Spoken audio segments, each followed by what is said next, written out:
Hai sahabat servis, pada kesempatan kali ini saya akan melakukan perbaikan kulkas 2 pintu, yang mana kerusakan dari kulkas ini adalah tidak dingin di ruang refrigerator maupun di ruang freezernya.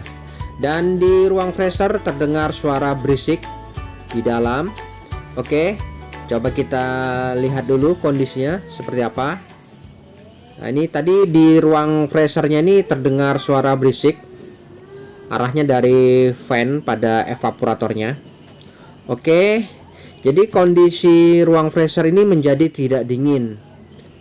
Dan di sini kita akan coba cek bahan-bahan yang ada di freezer ini. Di sini terlihat tidak membeku.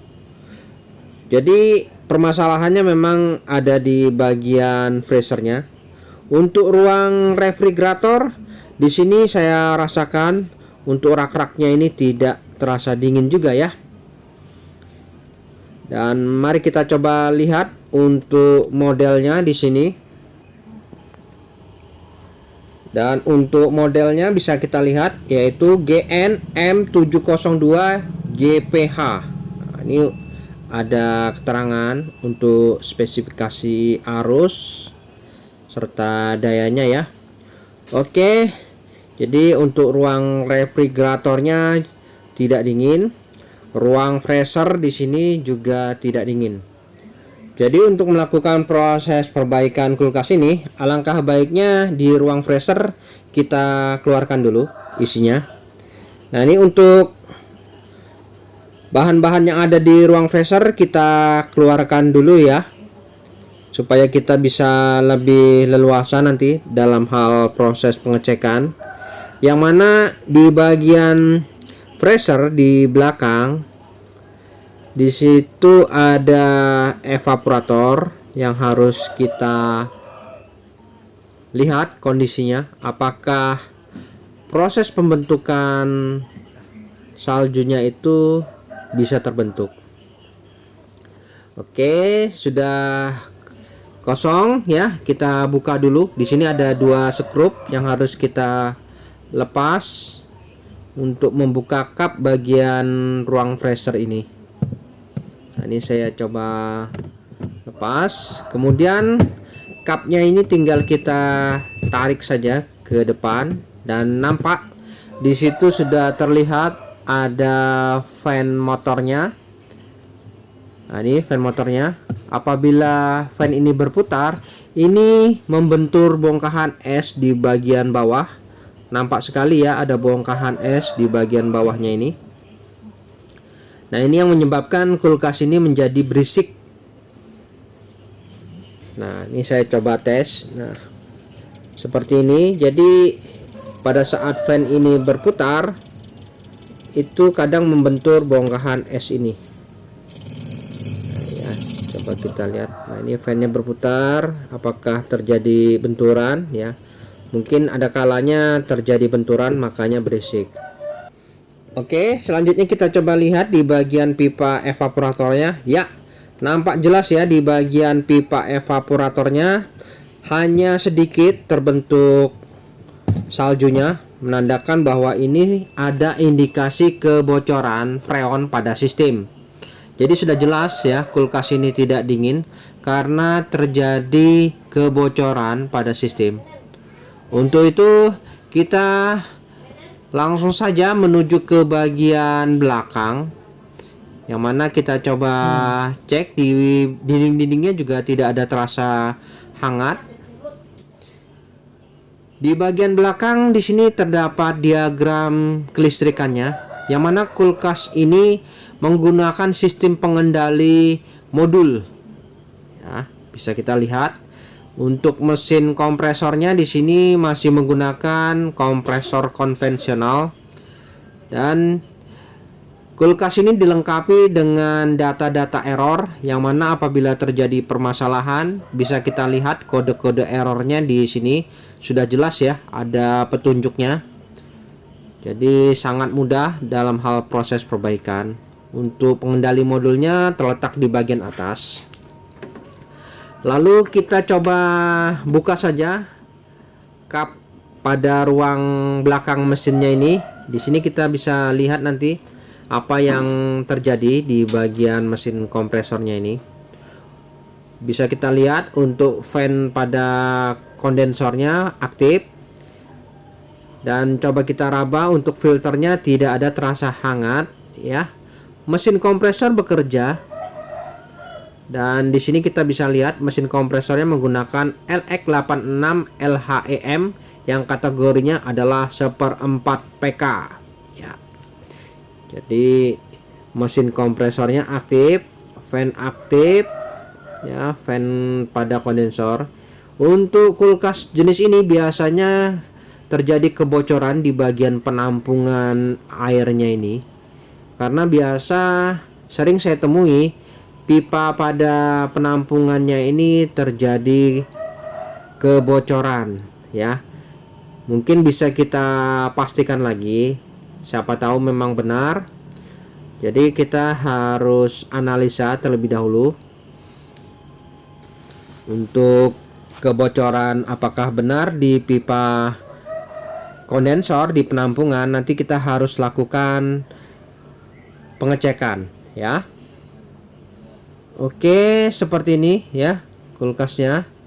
Jadi indikasi ada kebocoran pada sistemnya, dan saya masih curiga di bagian kondensornya. Oke, kita cabut dulu sumbernya, dan unit sekarang sudah off. Dan langkah pertama yang harus kita lakukan dalam hal proses pengecekan, yang mana kita pastikan terlebih dahulu di sini ada pipa pengisian. Ini kita coba potong dulu untuk memastikan apakah benar tidak ada lagi kandungan gas freon. Nah, ini kita coba patahkan ya. Masih ada kandungan gas freon namun cukup sedikit. Nah, ini ya. Jadi memang ada indikasi kebocoran pada sistem, karena gas freon yang ada pada sistem ini jumlahnya tidak mencukupi. Nah, ini ya. Oke, kita kosongkan gas freon yang ada pada sistem ini. Oke, perlahan-lahan. Nah, ini.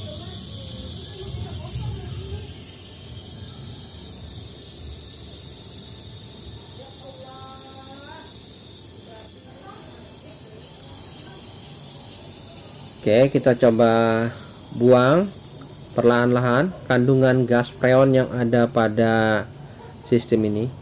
Dan jumlah dari gas freonnya ini tidak mencukupi, sehingga kulkas ini menjadi tidak dingin. Oke, sudah kita buang sisa gas freon yang ada. Selanjutnya di sini kita akan coba hidupkan nanti mesin kompresor yang mana akan mendorong pipa kondensor. Dan untuk pipa hisapnya di sini yang menuju ke kompresor kita potong ya, supaya kita dapatkan tekanan kondensor untuk memastikan apakah benar ada kebocoran pada penampungan. Jadi di sini saya coba potong pipa hisapnya yang menuju ke kompresor. Oke, saya potong dulu untuk jalur pipa yang menuju ke kompresor ini, pipa dari evaporator.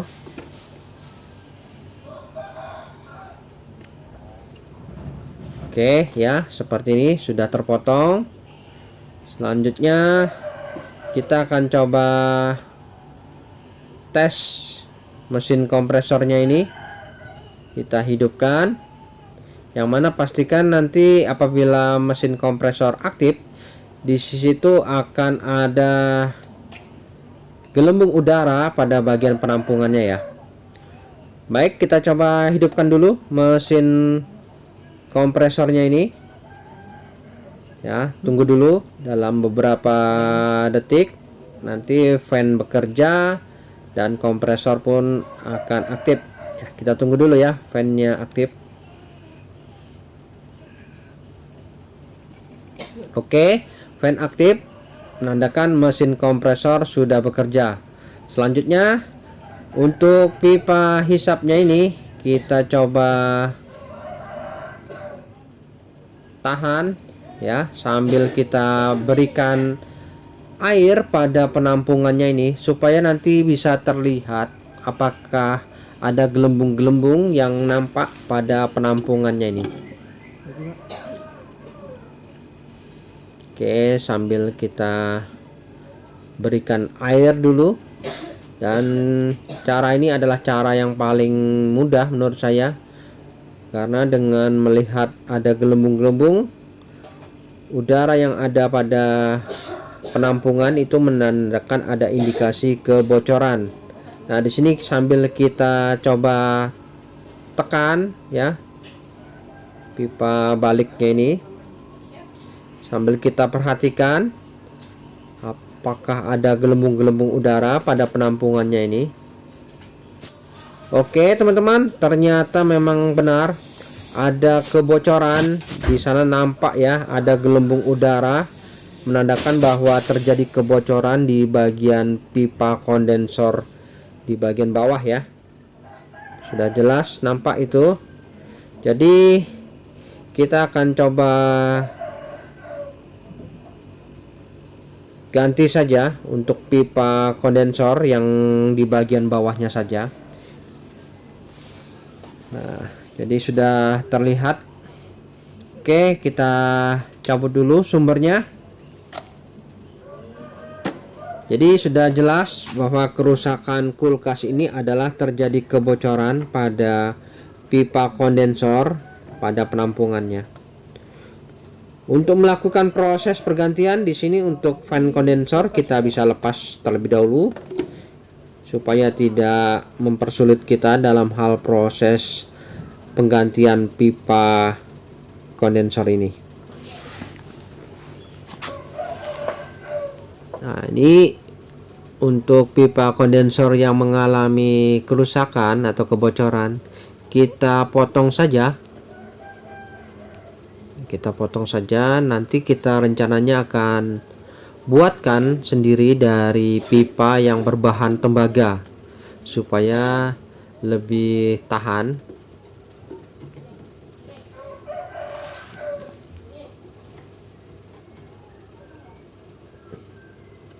Oke, di sini sisi sebelahnya juga kita potong saja. Jadi cukup sedikit saja. Dan untuk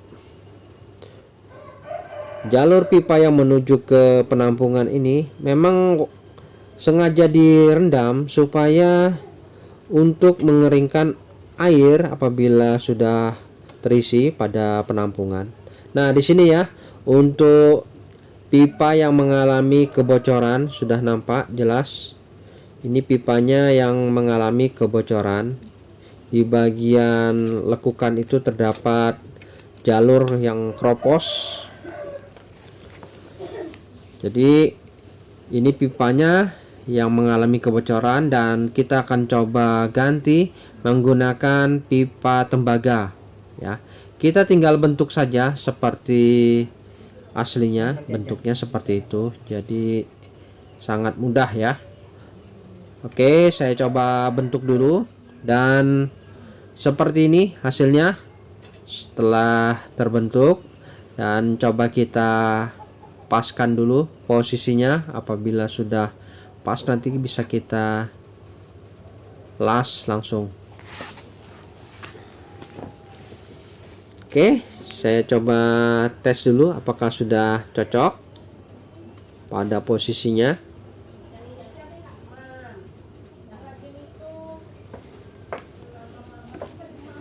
Ini kita coba paskan dulu posisinya ya, sepertinya sudah cukup saja ya, sudah pas. Selanjutnya untuk pipa tembaga ini coba kita berikan isolasi supaya tidak terkena langsung pada rendaman air. Nah, ini jadi setelah saya isolasi, selanjutnya kita pasang saja ke posisi semula. Nah, seperti ini. Jadi kita ganti pipa kondensor yang mengalami kebocoran saja ya. Dan pipanya wajib ya mengenai air, genangan air, supaya nanti air yang ada pada penampungan ini bisa kering dan nanti terisi lagi dan kering lagi. Seperti itu ya. Oke, selanjutnya coba saya las ya. Saya buatkan pentil pengisian. Dan ini kita las dulu untuk jalur pipa kondensornya.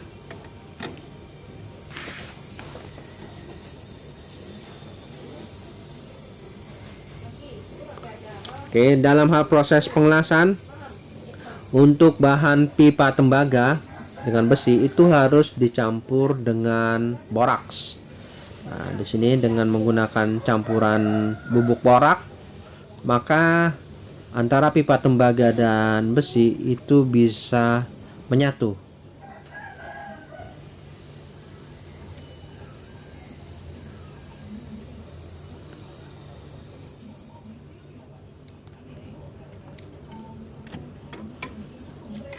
Oke, setelah jalur pipa kondensor tersambung, selanjutnya di sini untuk pentil pengisian ya.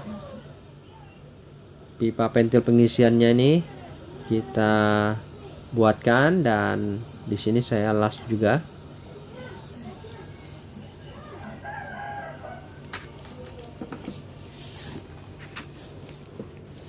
Oke, sudah ya, sudah terbuat untuk pipa pengisiannya. Kemudian untuk pipa kondensornya sudah tersambung. Dan kita harus pastikan lagi apakah sambungan pada pipa kondensor ini benar-benar sudah mantap. Kita coba tes dulu ya pada unit. Kemudian kita coba tes lagi menggunakan busa sabun yang mana nanti akan terlihat apabila ada kebocoran pada las-lasan kita ini, bisa kita koreksi kembali. Oke, mesin kompresor aktif ya. Sekarang kita coba tes menggunakan busa apakah las-lasan sambungan ini sudah bagus. Jadi kita harus hati-hati ya, pastikan betul jangan sampai ada kebocoran lagi pada sistem. Oke, sambil kita tahan untuk pipa evaporator yang menuju ke kompresor. Oke ya, sepertinya aman, mantap ya. Jadi sudah tidak ada lagi kebocoran pada pipa kondensor. Selanjutnya kita matikan unitnya. Untuk pipa hisap ini kita kembalikan lagi ya. Kita kembalikan lagi, saya sambung lagi. Dalam hal proses pengelasan, lakukan secara hati-hati ya teman-teman. Jangan sampai ada kebocoran.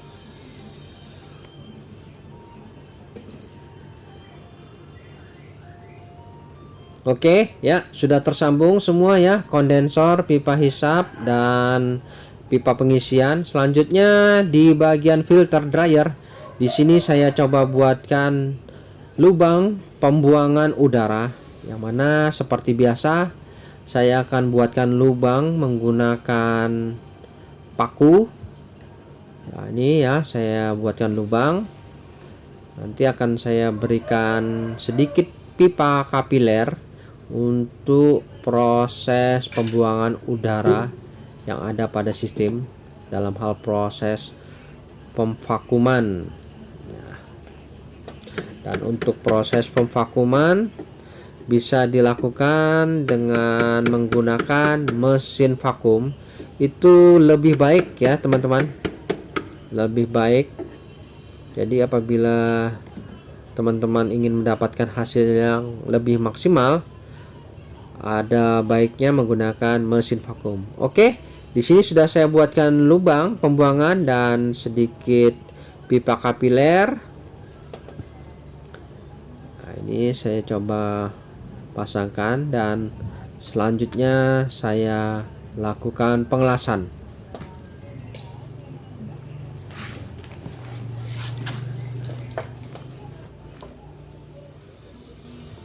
Oke, jadi di sini saya buatkan lubang pembuangan udara dan selanjutnya kita las. Oke, sudah tertutup seperti ini. Nah, ini adalah lubang pembuangan udara untuk proses pemvakuman. Oke, sudah semua kita lakukan, dan tahap selanjutnya adalah proses pemvakuman ya. Dalam hal proses pemvakuman, kita hidupkan dulu unitnya dan pastikan mesin kompresor bekerja. Oke, setelah itu kita sambil pasang fan kondensornya ini. Nah ya, fan kondensornya ini sudah terpasang dan selanjutnya soketnya juga kita pasang. Nah, ini fan kondensor adalah untuk mendinginkan pipa kondensornya ini supaya tidak berlebihan panasnya. Oke, fan kondensor aktif ya. Selanjutnya dalam hal proses pemvakuman di sini, ini pastikan udara yang keluar pada pembuangan lancar, dan untuk sepuyer pentil pengisian ini kita pasang dulu. Nah, ini kita pasang sepuyer pentil pengisiannya. Oke, sudah terpasang. Selanjutnya kita siapkan selang manifold. Nah, ini selang manifoldnya kita pasang. Karena di sini saya akan melakukan proses pemvakuman. Oke, pastikan sirkulasi pada keran selang manifold lancar ya. Kita coba buka tutup ya, pastikan tidak ada masalah. Oke, apabila sudah tidak ada masalah, kita tutup keran manifoldnya, dan proses pemvakuman ini sedang berlangsung, yang mana kita coba ukur dulu berapa arus pada saat running awal sebelum ada beban. Di sini arusnya sebesar 1,1 atau 1 ampere ya, dan udara yang keluar di jalur pembuangan ini pastikan nanti habis. Oke, biarkan ini dalam 30 menit. Selanjutnya sambil menunggu proses pemvakuman, tidak ada salahnya di sini kita coba lihat untuk pengendali modul di bagian atas. Di sini bisa kita lihat. Nah, seperti ini untuk modul pengendalinya. Jenis kulkas ini menggunakan modul pengendali digital seperti ini. Ya, jelas ya. Jadi modulnya seperti ini, dan yang mana untuk soket-soketnya ya lumayan banyak. Di sini ada rangkaian power supply. Selanjutnya di sini ada kapasitor starting. Kapasitor startingnya menggunakan 5 mikro 400 volt AC. Ya. Oke ya, seperti ini ya modul pengendali digitalnya ya. Oke, yang pasti kita sudah tahu bentuk modulnya seperti ini. Karena modul ini tidak ada masalah ya, jadi kita tidak perlu lakukan apa-apa di bagian modul ini. Kita hanya cek saja, kemudian bisa kita tutup kembali. Baik teman-teman, setelah kurang lebih 30 menit proses pemvakuman, yang mana di sini arusnya masih di 1 ampere, dan pastikan udara yang ada pada pipa pembuangan tidak keluar. Dan selanjutnya kita lakukan penutupan. Nah, ini kita tutup ya jalurnya, dan langsung saja di las permanen supaya lebih mantap.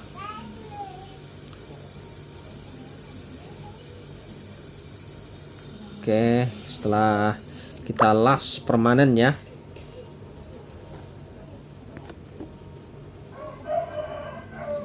Oke, di sini jarum manifold menunjukkan di skala minus 30 PSI, dan selanjutnya kita lakukan proses pengisian gas freon. Di sini saya menggunakan gas freon Ineos Clea 134A. Ya, di sini kalengan. Saya gunakan kemasan kalengan. Oke, selanjutnya kita pasang dulu selang manifold pada botol freonnya ini, dan setelah kita buka keran freon, jangan lupa kita buang dulu udara yang terjebak pada selang manifold. Setelah pastikan tidak ada lagi udara yang terjebak pada selang manifold, baru kita boleh melakukan proses pengisian gas freon. Oke, lakukan proses pengisian gas freon ini secara bertahap ya, sedikit demi sedikit, hingga mencapai di tekanan 10 PSI. Saya rasa sudah cukup ya. Oke, dan sambil kita lihat berapa arusnya. Nah, arusnya di 1,4 ampere ya. Saya rasa sudah cukup untuk kapasitas 1/4 PK ya. Untuk filter ya sudah mantap ya, terasa hangat.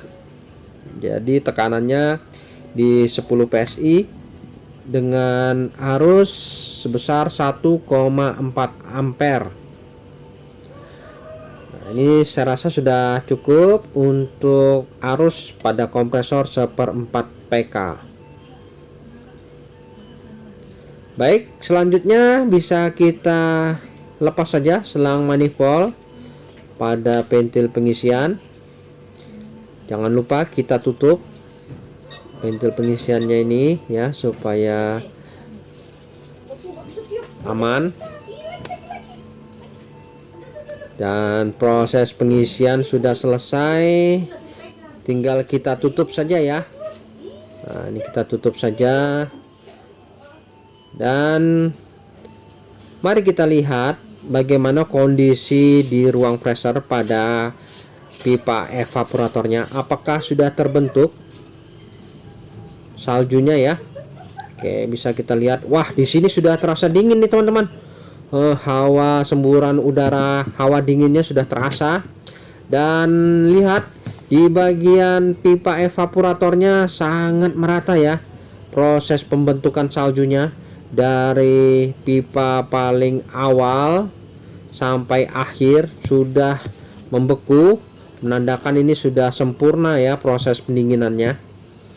Jadi langsung saja kita tutup ya, karena proses pembekuannya sudah bagus ini pada ruang freezer. Langsung saja kita tutup, kita kembalikan kap-kap semua. Jadi yang pasti masalah untuk kebocoran sudah kita atasi, dan sudah kita lakukan proses pengisian gas freon, dan hasilnya sudah merata di bagian evaporatornya. Oke, sudah selesai semua ya. Kita tutup. Mantap. Jadi ruang freezernya sudah selesai ya. tinggal kita pasang semua aksesoris. Untuk ruang refrigerator coba kita rasakan. Oke, di rak-raknya ini sudah mulai terasa dingin, mantap. Nah, jadi untuk ruang refrigerator nanti akan dingin juga setelah ruang freezer itu maksimal ya. Oke, sepertinya tidak ada masalah lagi, dan selanjutnya kita rapikan semua ya. Baik teman-teman, sampai di sini dulu perjumpaan video saya, dan kita akan ketemu lagi pada video-video saya selanjutnya. Sampai jumpa.